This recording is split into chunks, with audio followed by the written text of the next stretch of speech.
नमस्कार सभी साथियों को, स्वागत है अपने चैनल संतोष जी के एक्सप्रेस में। और कैसे हैं आप? उम्मीद करता हूँ सभी बढ़िया होंगे। और आज हम बात करेंगे अगला चैप्टर भारत के भौतिक प्रदेश का, हिमालय पर्वतमाला हम कल पढ़ लिए थे। और आज हम बात करेंगे उत्तर भारत का विशाल मैदान। तो आज का हमारा जो चैप्टर वो क्या है? उत्तर भारत का विशाल मैदान।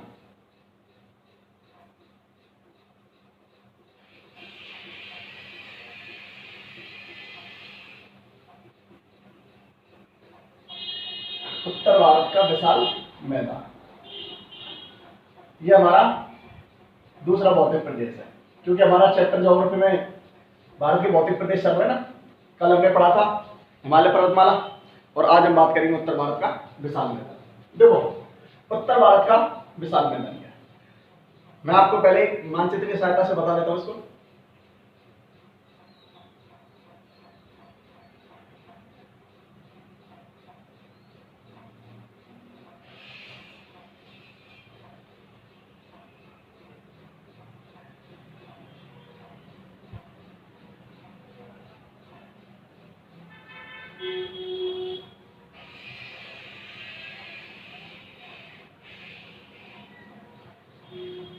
ये हमारा क्या है?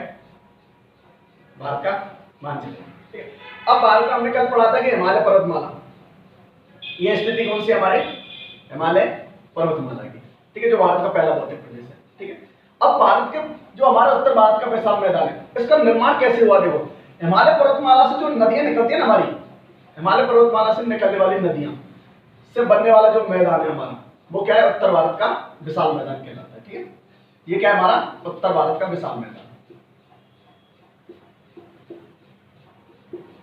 उत्तर भारत का विशाल मैदान। तो उत्तर भारत के विशाल मैदान का निर्माण कैसे हुआ है? हिमालय पर्वतमाला से निकलने वाली, क्योंकि देखो हिमालय पर्वतमाला से जो भी नदियां निकलती हैं वो सदाबहानी नदियां रहती हैं, क्योंकि जो बरसों बहती रहती हैं। तो हिमालय पर्वतमाला से निकलने वाली जो नदियों से जो मैदान निर्मित हुआ है उसे बोलते हैं अपन उत्तर भारत का विशाल मैदान। उत्तर भारत के विशाल मैदान को अपन सिंधु गंगा ब्रह्मपुत्र का मैदान भी कहा जाता है। इस मैदान को सिंधु गंगा ब्रह्मपुत्र का मैदान भी कहा जाता है, क्योंकि सिंधु गंगा ब्रह्मपुत्र ऐसी नदी है जो मतलब बरसों बहती रहती है। तो इनसे बना हुआ मैदान क्या कहलाता है? उत्तर भारत का विशाल मैदान। तो उत्तर भारत के विशाल मैदान को अपन सिंधु गंगा ब्रह्मपुत्र का मैदान भी बोलते हैं और उत्तर भारत का विशाल मैदान भी इसको कहा जाता है। तो उत्तर भारत का विशाल मैदान का निर्माण कैसे हुआ है? हिमालय पर्वतमाला से निकलने वाली नदियों से जो निर्मित मैदान है उसे क्या बोलते हैं अपन? उत्तर भारत का विशाल मैदान या सिंधु गंगा ब्रह्मपुत्र का मैदान। ठीक है, अब इसके बारे में अपन बात करेंगे।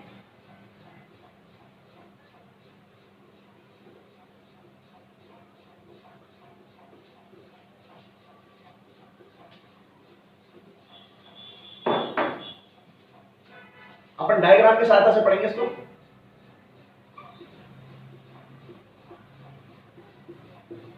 उत्तर भारत का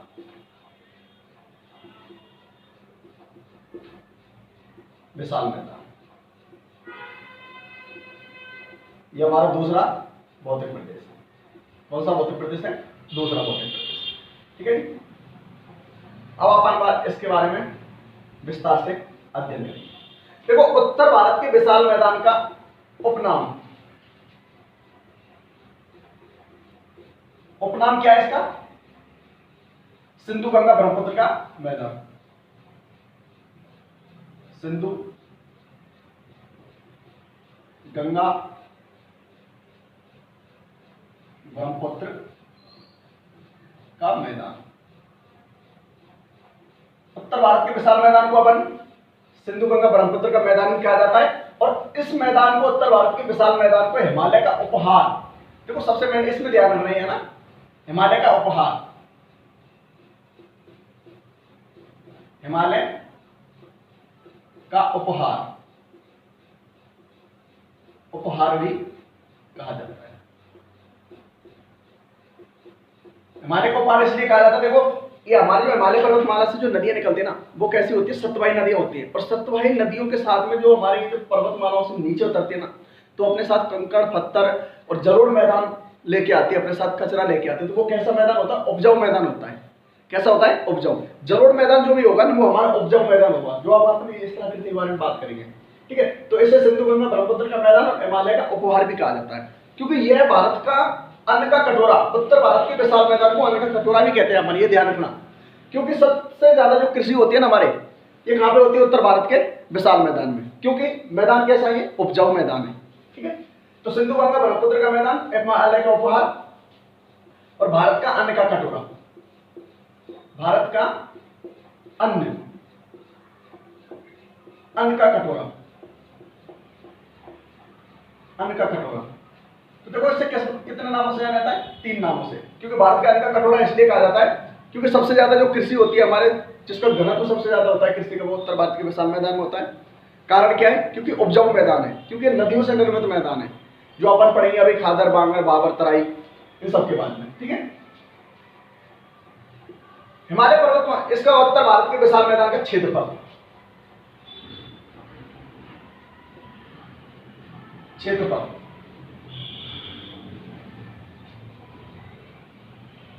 इसका क्षेत्रफल है देखो 32 लाख किलोमीटर, 32 लाख वर्ग किलोमीटर उत्तर भारत के विशाल मैदान का हमारा क्षेत्रफल है, ठीक है। उत्तर भारत के विशाल मैदान की लंबाई देखो,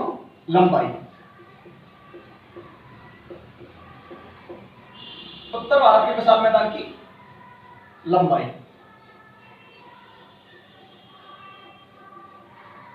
अब देखो उत्तर भारत के विशाल मैदान की लंबाई क्या है? 2 प्रकार की है हमारी। पहली कि अगर अपन सिंधु नदी को मिलाएं तो इसका जो लंबाई है वो है हमारे 3200 किलोमीटर, 3200 किलोमीटर। और अगर अपन जैसे भारत के हिस्से की मेन रूप से बात करें, जैसे सतलज और ब्यास नदी से अपन शुरुआत करें, तो इसकी लंबाई है हमारे 2400 किलोमीटर। कितनी है? 2400 किलोमीटर। 2400 किलोमीटर किसकी? कि अपन सिंधु नदी को छोड़ के सतलज और ब्यास नदी की ओर अपन ले तो, ठीक है। चौड़ाई, अब बात आ गई इसकी चौड़ाई की अगर अपन बात करें तो देखो इसकी चौड़ाई हमारे 240 किलोमीटर तक, 240 किलोमीटर तक इसकी क्या है? चौड़ाई है, ठीक है। अब अपन बात करते हैं कि उत्तर भारत का विशाल मैदान कौन कौन से राज्यों में फैला हुआ है। उत्तर भारत का विशाल मैदान की स्थिति क्या है?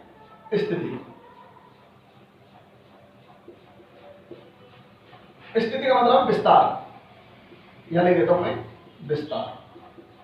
देखो उत्तर भारत का जो विशाल मैदान है वो यूपी, एमपी, पंजाब,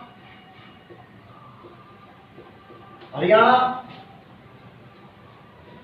असम आदि राज्यों में, बिहार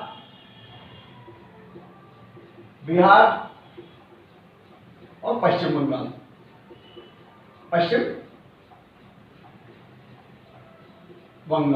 आदि राज्यों में, अन्य राज्य भी जो में कम मात्रा में पाया जाता है, ठीक है। तो हमारे उत्तर भारत का विशाल मैदान यूपी, एमपी, पंजाब, हरियाणा, असम, बिहार और पश्चिम बंगाल और अन्य राज्यों में हमारा ये फैला हुआ है, ठीक है। अब देखो जैसे अपन उत्तर भारत के विशाल मैदान की बात करें, मैंने अभी आपको बता दिया कि उत्तर भारत का विशाल मैदान भारत का अन्न का कटोरा कहा जाता है, क्योंकि सबसे ज्यादा कृषि इसमें होती है।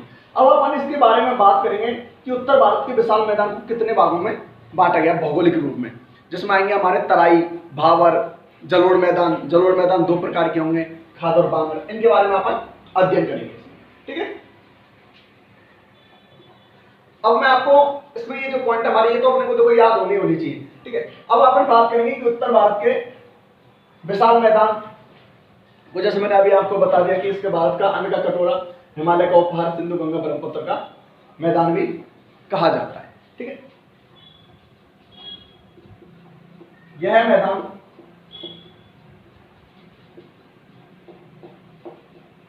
भारत का सबसे उपजाऊ मैदान माना जाता है। भारत में जो हरित क्रांति की तो शुरुआत हुई थी हमारे भारत कि हरित क्रांति की जो शुरुआत हुई थी वो आपको बता दें वो ये पंजाब हरियाणा वाले क्षेत्र से हुई थी, जिसमें एम एस स्वामीनाथन को ये हरित क्रांति का जनक कहा जाता है। और अगर अपन विश्व की बात करेंगे तो हरित क्रांति का जनक कहा जाता है नॉर्मन बोरलॉग को। ठीक, वो मैं आपको इसमें पॉइंट लिख दूंगा। ठीक, हरित क्रांति की शुरुआत, हरित क्रांति की शुरुआत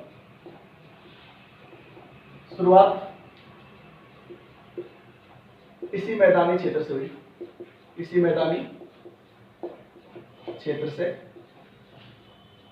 हुई थी। ठीक है, उत्तर भारत के विशाल मैदान में जनसंख्या घनत्व सर्वाधिक पाया जाता है।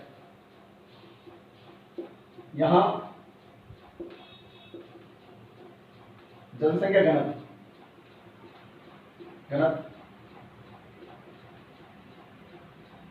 सर्वाधिक पाया जाता है, सर्वाधिक पाया जाता है।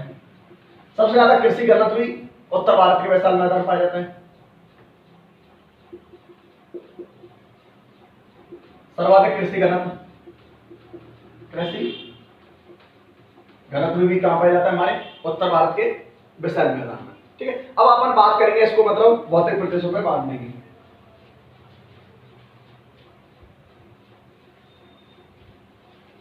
तो ये तो देखो ये पॉइंट है हमारे जो अपने को पता होना चाहिए कि हमारे उत्तर भारत के विशाल मैदान में क्या क्या खूबियां है। अब अपन बात करेंगे इसके भौतिक वर्णन की।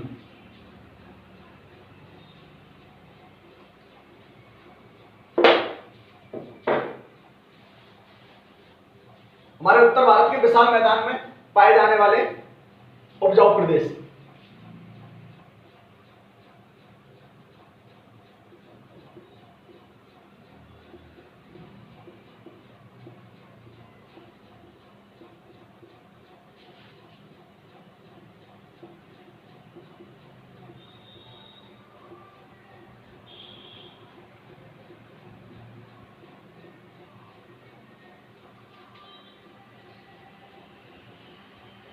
उत्तर भारत के विशाल मैदान में पाए जाने वाले प्रमुख उपजाऊ प्रदेश,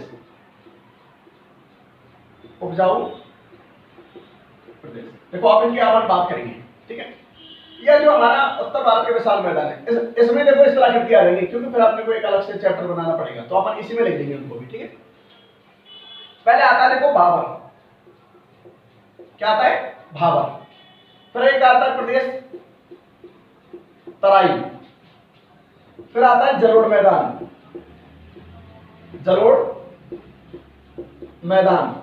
फिर आता है डेल्टा, फिर क्या आता है? डेल्टा। ये जो हमारे भौतिक प्रदेश पाए जाते हैं हमारे इन क्षेत्र उत्तर भारत के विशाल मैदान में पाए जाते हैं। अब इनके बारे में अपन विस्तार से अध्ययन करेंगे कि जलोढ़ मैदान क्या होता है, डेल्टा क्या होता है, भाबर क्या होता है और तराई क्या होता है। देखो इसको मैं आपको एक मानचित्र की सहायता से पहले बता देता हूं आसान भाषा में। देखो भाबर प्रदेश किसे कहा जाता है? अपन यहां पे लिख देंगे भाबर प्रदेश। ठीक है, तराई प्रदेश, मैदान जलोढ़ मैदान या प्रदेश, बात एक ही है, और डेल्टा प्रदेश। ठीक है, अब देखो भाबर प्रदेश किसे कहा जाता है? ठीक, ये हमारे को ज्योग्राफी एक ऐसा है, इसमें मतलब शब्दों का ही खेल है, अगर शब्द ही अपने को क्या पूरे अर्थ का परिवर्तन कर देते हैं। अब भाबर प्रदेश किसे कहा जाता है? भाबर प्रदेश उस प्रदेश को कहा जाता है जब नदियां हमारे पहाड़ी भागों से नीचे की ओर उतरती हैं, तो अपने साथ में क्या है, छोटे मोटे कंकड़ पत्थर जलोढ़ मैदान लेके आती हैं। तो ये जो मतलब कंकड़ पत्थरों से युक्त जो मैदान होता है ना, वो कहलाता है हमारा भाबर प्रदेश। वो क्या कहलाता है? भाबर प्रदेश। सीधे भाषा में देखो मैं आपको बता दूं, जैसे ये हमारा क्या है, हिमालय पर्वतमाला, और हिमालय पर्वतमाला से क्या नदियां निकल रही है, क्या निकल रही है? नदियां निकल रही है। ठीक है, अब ये नदियां है ना अपने साथ में क्या लेके आती है? छोटे मोटे कंकड़ पत्थर लेके आती है, क्योंकि जब आपने देखा होगा जब नदियां बहती है ना तो अपने साथ में कंकड़ पत्थर कूड़ा कचरा लेके आती है।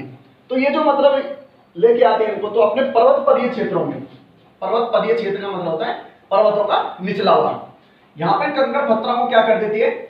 जमा कर देती है। क्या कर देती है? जमा कर देती है। तो इन कंकड़ पत्थरों से निर्मित जो मैदान है इसी को क्या बोलते हैं अपन? भाबर प्रदेश। इस भाबर प्रदेश की देखो खासियत क्या है, भाबर प्रदेश में छोटी मोटी नदियां ना लुप्त हो जाती हैं। जैसे अगर अपन बात करें कोई जैसे अपन उत्तराखंड, हिमाचल प्रदेश और जम्मू कश्मीर की तरफ जाएंगे तो इससे क्या है, जो हिमालय पर्वतमाला ये नदियां निकलती है तो कंकड़ पत्थरों से जो निर्मित मैदान होते हैं ना, इनमें क्या है, छोटी मोटी नदियां क्या है, लुप्त हो जाती हैं, क्योंकि बड़े बड़े पत्थर रहते हैं तो नदियों को पता नहीं पड़ता। तो उस प्रदेश को पत्थरों से, छोटे मोटे पत्थरों से युक्त प्रदेश को क्या बोला जाता है, भाबर प्रदेश। ठीक है, अब इसके बारे में अपन बताते हैं।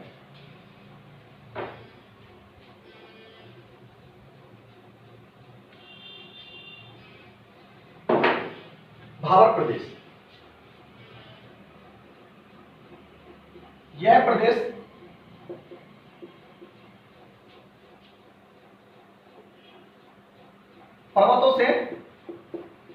पर्वतों से निकलने वाली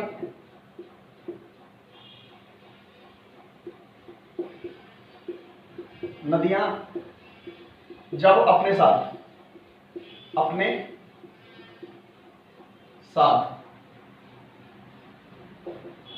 छोटे मोटे पत्थर,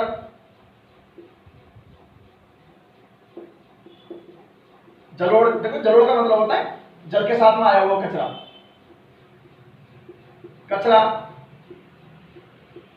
अपने साथ लाती हैं, तो ये अपने पर्वतपदीय क्षेत्रों में, पर्वतपदीय मतलब होता है, देखो पर्वतों का निचला क्षेत्र, पद का मतलब होता है पैर, ठीक है, ये जो निचला क्षेत्र है ना पर्वतों का, ये क्या कहलाता है, पर्वतपदीय क्षेत्र। पर्वतपदीय क्षेत्रों में जमा कर देती है, उसे भाबर कहा जाता है। सीधे सीधे भाषा में मैंने आपको बता दिया कि पत्थरों से युक्त मैदान को क्या बोला जाता है, भाबर प्रदेश। अब पत्थरों से युक्त मैदान कौन सा, जब नदियां अपने साथ में पर्वतीय क्षेत्रों से निकलती हैं तो अपने साथ में छोटे मोटे पत्थर, कंकड़, बजरी वगैरह लेके आती है, तो उसको क्या अपने पर्वतपदीय क्षेत्रों में जमा कर देती है, उसे क्या बोलते हैं अपन, भाबर प्रदेश। भाबर प्रदेश कैसा होता है, कंकड़ पत्थरों से युक्त। इस प्रदेश में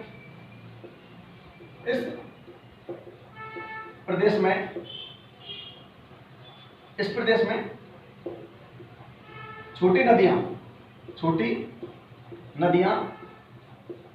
लुप्त हो जाती हैं, इस प्रदेश में सब छोटी नदियां क्या हो जाती हैं, लुप्त हो जाती हैं। ठीक है, कारण क्या है, क्योंकि पत्थरों से युक्त मैदान है, और जब अगर आप उत्तराखंड और जम्मू कश्मीर, हिमाचल प्रदेश की तरफ जाएंगे ना, तो आपको ये स्थलाकृति सबसे ज्यादा देखने को मिलेंगे।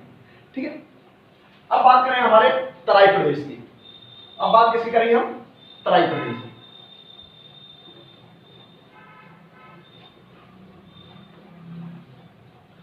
देखो तराई प्रदेश,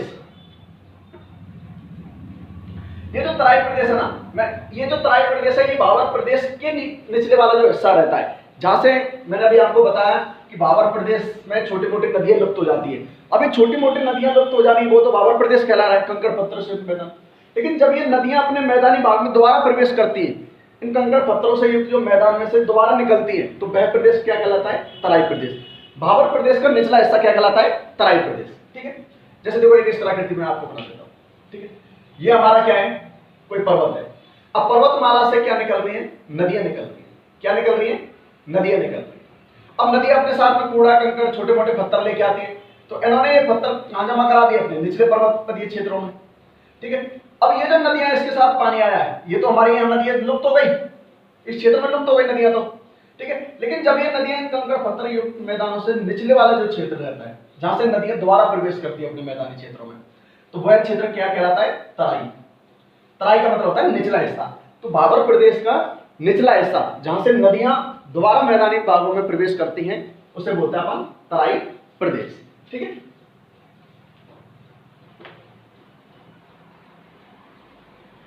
इसको मैं आपको लिख देता हूं जो आसान हो जाए। तराई प्रदेश उस प्रदेश को कहा जाता है,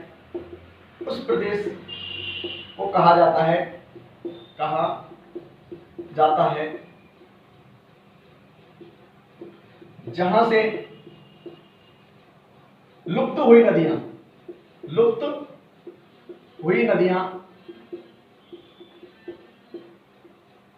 दोबारा मैदानी भाग में प्रवेश करती है, दोबारा मैदानी भाग में प्रवेश करती है, प्रवेश करती हैं, उसे क्या बोला जाता है? तराई प्रदेश। देखो तराई ये जो प्रदेश है ना, ये दलदली प्रदेश होता है। कैसा होता है? दलदली।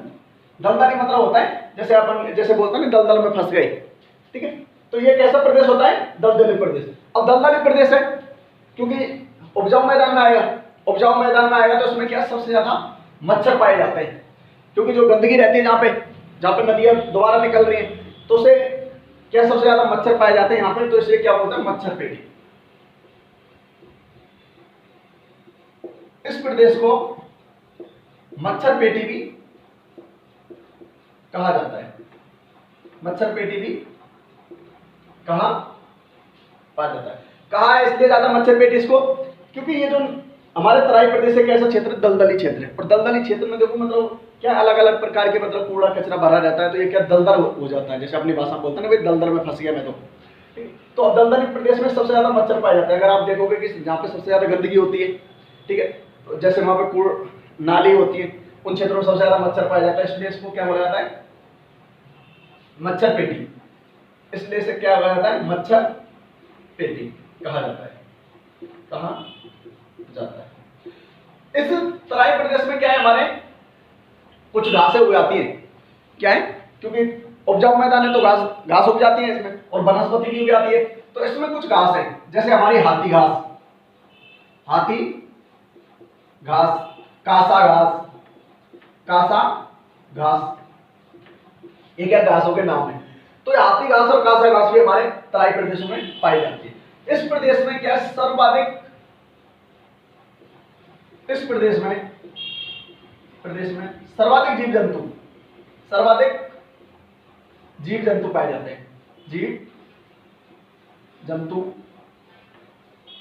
जंतु व वनस्पति पाई जाती है, वनस्पति पाई जाती है। इस प्रदेश में सबसे ज्यादा जीव जंतु पाए जाते हैं और वनस्पति पाई जाती है, ठीक है। ये तो ये देखो हमारे तराई। अब अपन बात करेंगे जलोढ़ मैदान की, जलोढ़ प्रदेश के बारे में।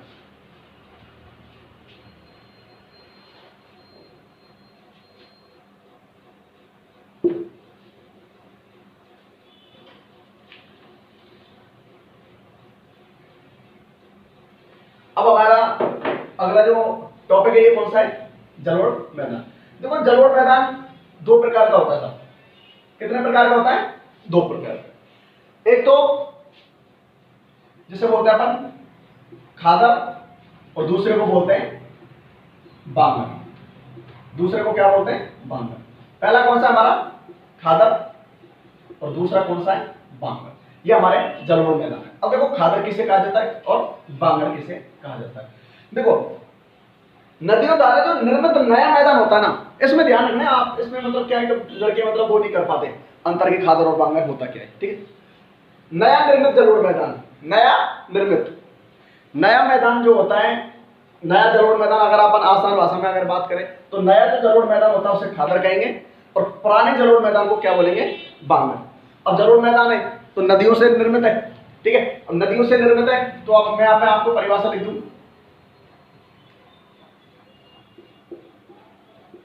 खादर नया निर्मित जलोढ़ मैदान, जलोढ़ मैदान को कहा जाता है, कहा जाता है। अब नया निर्मित मैदान कैसे कहा जाएगा? देखो हमारे हिमालय पर्वतमाला से नदियां निकल रही हैं, ठीक है, नित्यवाही नदियां निकल रही हैं। वह मैदान जहां पे नदियों का पानी हर बार आ जाता है, हर बार आ जाता है, नया मैदान का निर्माण होता है। जैसे मान लीजिए देखो कोई क्षेत्र है, जैसे हमारे बिहार है, पश्चिम बंगाल है, यूपी है, इन क्षेत्रों में क्या है मतलब हर साल मतलब बाढ़ आ जाती है। तो हर साल बाढ़ आएगी तो इसके साथ में जो हमारी नदियों के साथ में आया हुआ कचरा वो जमा होगा, वो किनारों पर जमा होगा तो वो कैसा मैदान होगा? नया मैदान। तो अगर अपन बात करें खादर नया निर्मित जलोढ़ मैदान को कहा जाता है, और दूसरी भाषा में अगर बात करें, खादर किसे कहा जाता है? वह प्रदेश जहां पे नदियों का पानी प्रतिवर्ष पहुंच जाता है, प्रतिवर्ष आ जाता है, उस मैदान को क्या बोला जाता है? खादर कहा जाता है। ठीक है, उसे क्या बोला जाता है? खादर। वह प्रदेश जहां पे नदियों का पानी नहीं पहुंच पाता है, पुराना जलोढ़ मैदान। देखो आसान भाषा में अगर अपन बात करें, पुराना जलोढ़ मैदान क्या कहलाता है? बांगर। और नया जलोढ़ मैदान क्या कहलाता है? नया जलोढ़ मैदान। अब इस जलोढ़ के बारे में ये ध्यान रखिए, जलोढ़ किसे कहा जाता है? जल के साथ में आया हुआ कंकड़, पत्थर, कचरा, बजरी आदि वो क्या बोलते हैं अपन? जलोढ़। कि जल के साथ में लोड करने वाला जलोढ़ कहलाता है। ठीक है, तो नया जलोढ़ मैदान खादर और पुराना जलोढ़ मैदान बांगर कहलाता है।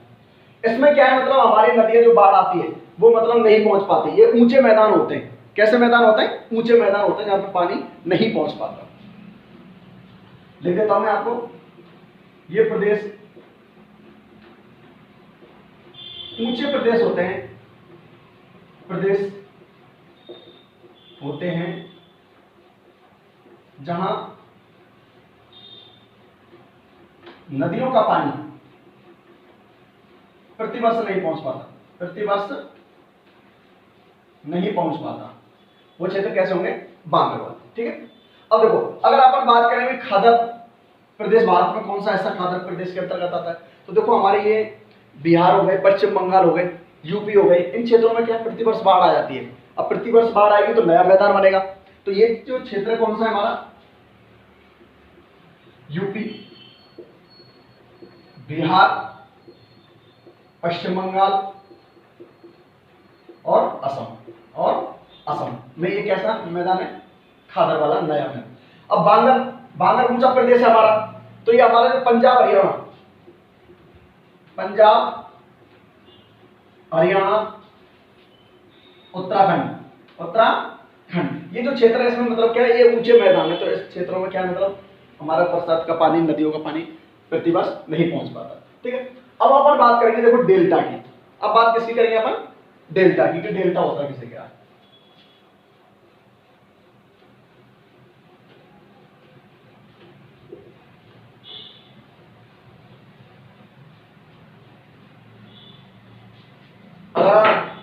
हमारा अगला पॉइंट क्या है? डेल्टा। ठीक है, अब अपन देखो बात करेंगे डेल्टा की। तो डेल्टा को पॉइंट में यहां पे लिख देता हूं। डेल्टा किसे कहा जाता है? डेल्टा वह स्थलाकृति है नदियों द्वारा जब अपने जल को गिराने से पहले, अगर सीधे देखो आसन पासन समझे इसको, डेल्टा को, नदियां अपने जल को गिराने से पहले जिस त्रिभुजाकार आकृति का निर्माण करती है उसे क्या बोलते हैं अपन? डेल्टा। तो परिभाषा क्या है इसकी?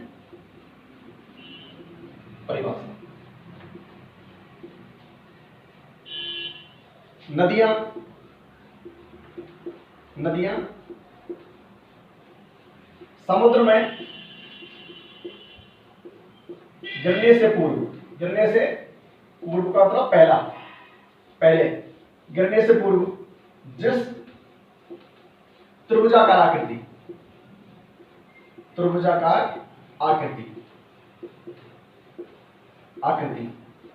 का निर्माण करते हैं,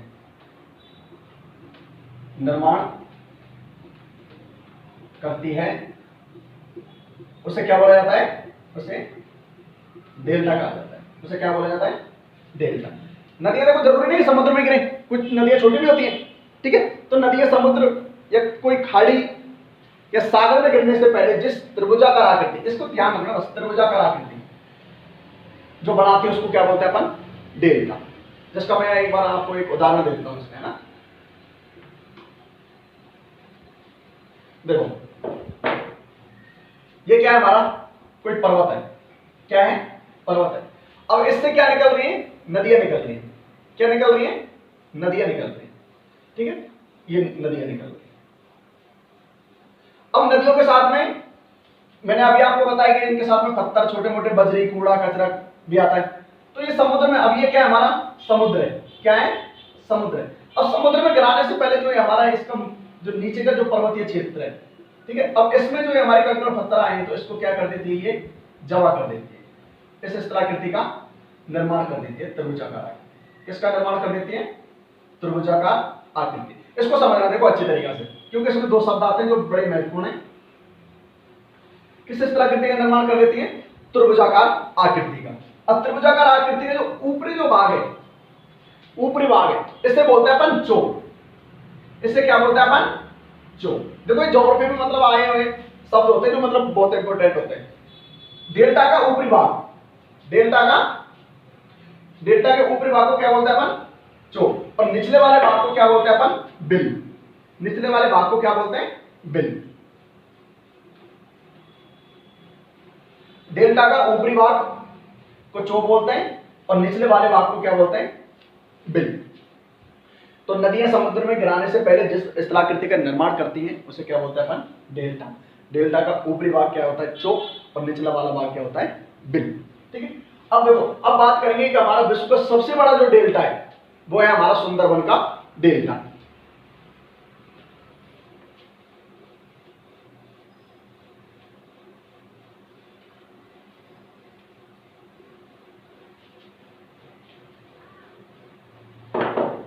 डेल्टा, डेल्टा परिभाषा मैंने आपको बताई थी।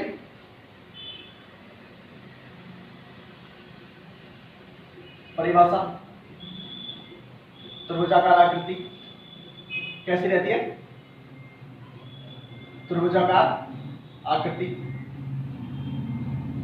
त्रिभुजाकार आकृति का निर्माण करती है सब। ठीक है। डेल्टा का ऊपरी भाग, डेल्टा का ऊपरी भाग क्या कहलाता है, चोप, और निचला वाला भाग क्या कहलाता है, डेल्टा का निचला भाग, निचला भाग क्या कहलाता है, बिल। क्या कहलाता है, बिल। आकृति कैसी रहती है साहब, त्रिभुजाकार आकृति। ठीक है। विश्व का सबसे बड़ा, विश्व का सबसे बड़ा डेल्टा, विश्व का सबसे बड़ा डेल्टा कौन सा साहब, सुंदरबन का डेल्टा। सुंदरबन का, सुंदरबन का डेल्टा जो हमारे कौन से गंगा और ब्रह्मपुत्र नदियों से मिलकर बना है। किससे बना है, गंगा व ब्रह्मपुत्र, ब्रह्मपुत्र नदियों से बना है। सुंदरबन का डेल्टा इसे क्यों कहा जाता है, इसमें सुंदरी नामक वृक्षों की अधिकता के कारण,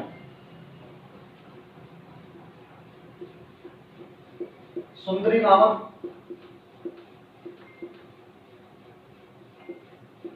वृक्षों की अधिकता के कारण,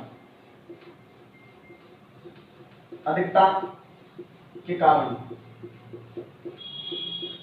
इसे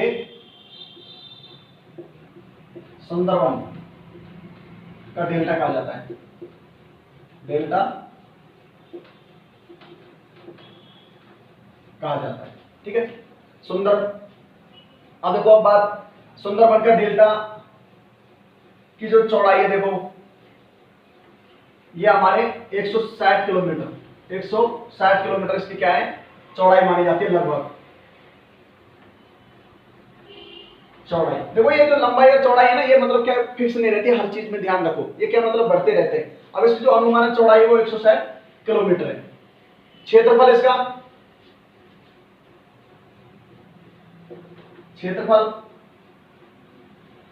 2 लाख